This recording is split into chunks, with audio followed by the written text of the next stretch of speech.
Hey, Jalen, how are you? How you doing, man? Good. Hey, just curious your thoughts on Jameis Winston. I know it's a new place for him, but I think we've seen flashes of the old Jameis. What's your take on watching him play? Yeah, I mean, a guy who, of course, he doesn't shy away from his confidence, and I think in with his head coach being who he is, Coach Peyton, that's the type of guy he wants, leading his offense, and he's also a guy who throws a really, really good deep ball as well. And just as a follow up, JC had two picks. I think he's got now 11 in the last 17 games. Mhm. You know how hard it is to play that position. What does that say about what JC has been able to accomplish here over the last year plus? Yeah, man, that's elite, man. He's at this point, he's a ball magnet. He's working his craft each and every day. I'm right next to him, and to see, everything that he worked on, just talking about this week or well last week, see everything that he worked on last week, and then see it come to play, on Sunday, and him having the two interceptions, man. That's the definition of, hard work paying off. Thank you. Next question, Bob Sosi. You're muted, Bob. Thank you, Jalen. I appreciate that. I'm always behind. Yeah, right. And we want to follow up on Mike's question about Jameis, because last year you played against the Saints when Taysom Hill was the quarterback. Yeah. And he's a guy that obviously plays a lot of snaps in a lot of different places for them. Typically, when a guy who goes out there for a situation as a quarterback, maybe somebody who lines up at receiver, maybe one pass player or another during a game, they may present a certain threat. But in the case of Hill, how much of a threat is he, having seen him quarterback a whole game when it comes to passing to go along with his catching and running? Yeah, he's the Swiss Army knife, man. They line him up, like you said, at receiver, quarterback, running back, tight end, kickoff return, kickoff, wherever it may be. So, just talking defensive wise, we definitely have to know where he is each and every snap, because you never know what they might have up their sleeve as far as getting him the ball, because once he does get the ball, he's a guy who's tough to tackle, he's fast, he's athletic, and he's always looking to score.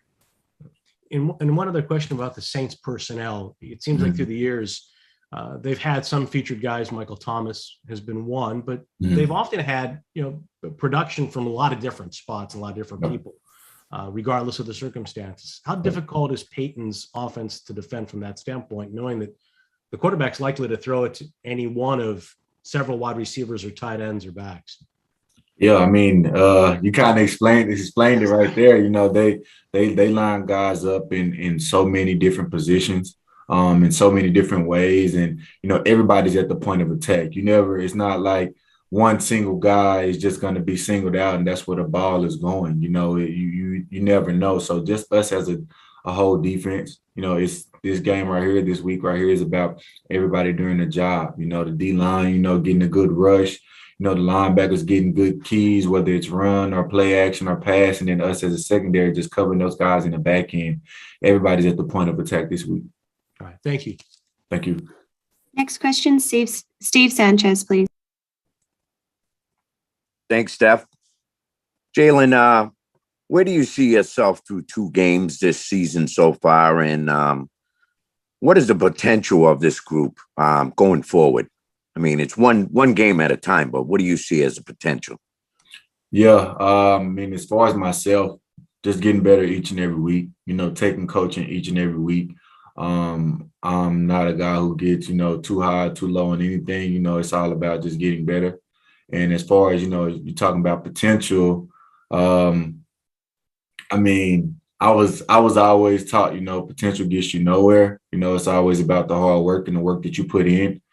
So when you talk about that, I think it's just us coming in each and every day and working hard, not worrying about, what we could be or what we, how good we look on paper. It's all about putting the work in, because, as you guys know, you've seen a lot of football in the NFL. It's any given Sunday, anybody can win, but you put the work in, it should pay off.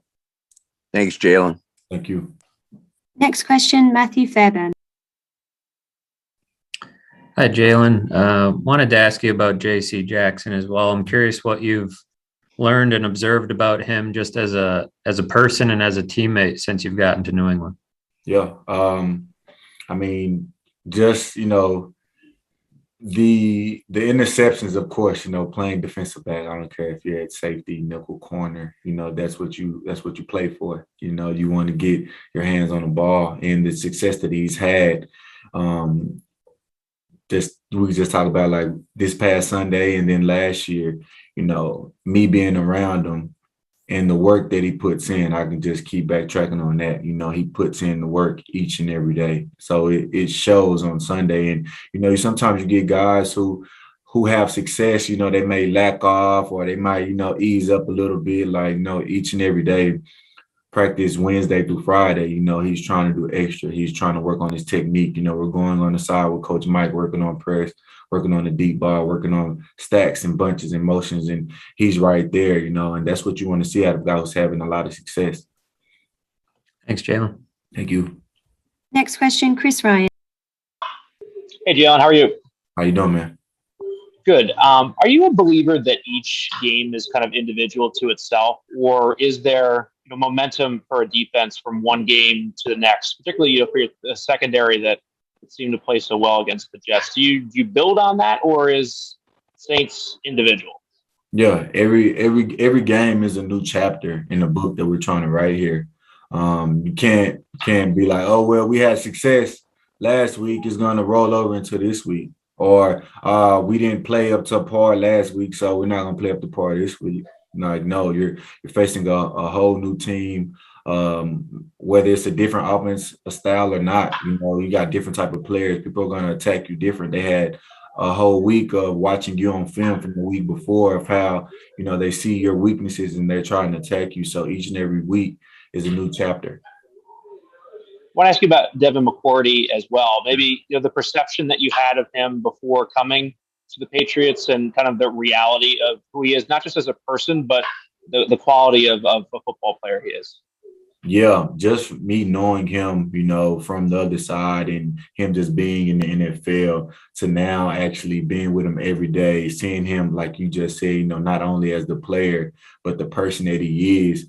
I've gained so much more respect for him because not only, let's talk about in the building, he is the leader of this team. He's a guy who, when he does speak up and the room can be loud, everybody's talking and, everybody's going to get quiet because what's coming out of his mouth is going to be the right thing, the right word, and everybody's going to respect it. And then off the field, how he carries himself, as a man, as a husband, a guy in his community, that's definitely somebody that, I not only look up to, but, that's a good thing for these young guys to see as well, that you can be that guy for sure. Thanks. Thank you. And final question from Trey, please. Hey, Jalen, I had two questions. One of them about a former competitor, but first off, my question would be with New Orleans kind of having two totally different games and a lot of new parts to their team. How do you kind of balance what they really are, given a radically different film you're watching from week 1 to week 2? Yeah, that's a great question. I think it's all about with those guys, kind of like the question I answered earlier. Coach Peyton does a really, really good job with mixing guys around in different places, and the tempo that they attack defenses at. He's the leader of their team for a reason, and he's going to get those guys where they need to be. So just us as a defense, we have to know that they're going to attack us differently than they attack the team week 2, and then also the team they attacked week 1. It's going to be a totally different way that they attack us, and we just got to be ready for it, come to the sideline, get those adjustments, and go back on the field and make plays. And I just wanted to ask about Julian Edelman. I know you guys didn't get a chance to play together, and I don't even recall if you were on the field there in 19, I think it was, for the game with the Eagles and Patriots, and he I played against him, yeah. But it just, your memory of him as a competitor and how he was thought of, in the last 10 years is a major part of the Patriots' identity, with him set to be honored this weekend. Yeah, man. Of course, I've known about him before I played against him in the game when I played against, of course, the Pats in Philly. Tough, gritty guy. not the biggest guy, not the fastest guy, not the strongest guy. I think the biggest thing, you know, as a defender, when you see guys like that, you know, him going across the middle, you know, catching the ball, getting blasted, getting up, you know, coming back to the huddle, going down, trying to crack block, you know, not only safeties, but linebackers, sometimes defensive linemen. And you see this guy and you're like, man, this guy, he plays hard. Like, you can tell each and every snap, you know, he's putting it on the line for his team. And, you know, as a competitor, you know, you want to get after him, you want to get him, but at the end of the day, after the game, you're like, I can't do nothing but respect this dude's game, whether I know him personally or not. Like, he's going out there and he's giving it his all. Thank you, Jalen. Yeah, thank you. All right. Thank you so much, Jalen. We appreciate it.